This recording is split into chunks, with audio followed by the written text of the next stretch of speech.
नमस्कार. मी आज तुम्हाला पावसाची एक गोष्ट सांगणार आहे. तुम्हाला ती नक्कीच आवडेल. नमस्कार, मी प्राची मराठे.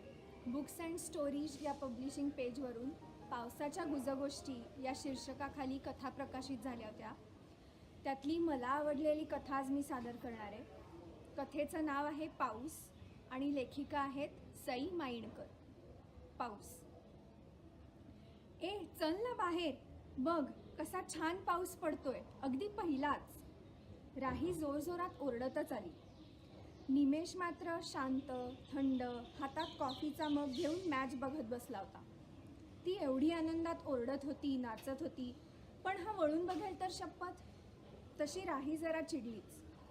काय रे ती मॅच बघत बसलायस, नंतर हायलाइट्स बघ ना. हा पाऊस पहिलाच आहे रे, परत नाही अनुभवता येणार. निमू चल ना पटकन, मला भिजायचंय तुझ्यासोबत.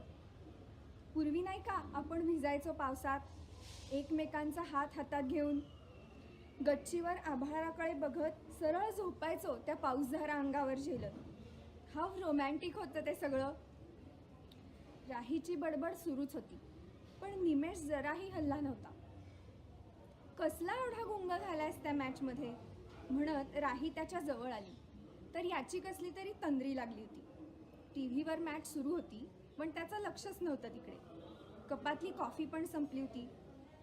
तिने त्याच्या खांद्यावर हात ठेवून त्याला जागं केलं, तसा तो भानावर आला. आता राहीचं परत पाऊस पुराण सुरू झालं. ती हट्ट करू लागली पावसात भिजायचा. अखेर निमेष उठला आणि तिला घेऊन गच्चीच्या दिशेने निघाला पावसात भिजायला. तिची तर कळी खुलली होती त्याच्यासोबत भिजायला मिळणार म्हणून. राही, तू ना अगदी लहान मुलीसारखी आहेस. किती अल्लड, किती अवखळ असावं. त्यात पाऊस आला की तू वेडीच होतेस. पण हा तुझा पाऊस मला आवडतो बरं का, कारण तो परत आपल्याला नवतारुण्य देतो. चल भिजूया आता. नखशिखांत भिजलेली राही खूप सुंदर दिसत होती. निमेषची नजर हलतच नव्हती तिच्यावरून. एका पाठोपाठ एक जुनी गाणी आठवत होती त्याला. आणि राही मात्र आपल्याच विश्वात मग्न, छान मनसोक्त पावसात भिजत होती. आणि अचानकच राही कोसळली तिथेच. निमेष ओरडत होता, राही, अगं राही. पण एक ना दोन, राही काहीच बोलेना. तो तिला उचलून घरात घेऊन गेला. त्याने तिचे कपडे बदलले. तरी तुला सांगत होतो, एवढी एक्साइट होऊ नकोस, तुझ्यासाठी ते चांगलं नाहीये. पण तुझ्या हट्टापुढे काही चालतं का माझं. राही अजून बेशुद्धच होती. त्याने डॉक्टरांना बोलावलं.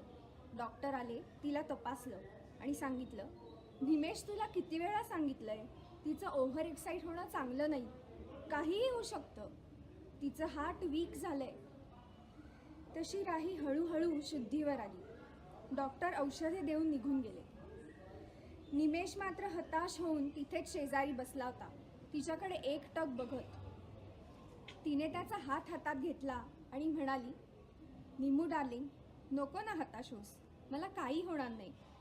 पण काहीतरी होईल असं म्हणून घाबरत राहून हे ओले ते बहरलेले हवेसे क्षण निसटू द्यायचे का. थोडा पाऊस मी आपल्यासाठी नेहमी मागून घेते, तेवढाच आठवणीत राहील ना तुझ्या, माझा हा वेडेपणा आणि हा ओलेता पावसाळा. थँक्यू.